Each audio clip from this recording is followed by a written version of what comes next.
你好，请问你要找谁呢？今天来这里要办什么事情？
请问你为什么离婚呢？前夫有没有每个月给你抚养费？请你提供身份证、身心障碍证明、户口名簿给我。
原来如此，你真辛苦。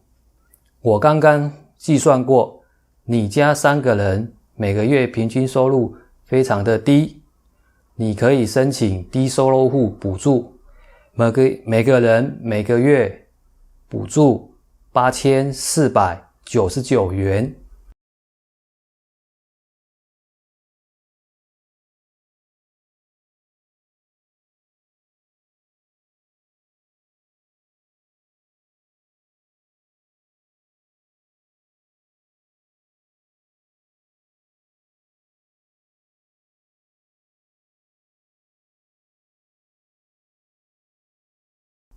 没问题，希望你加油。如果有问题，可以再来找我。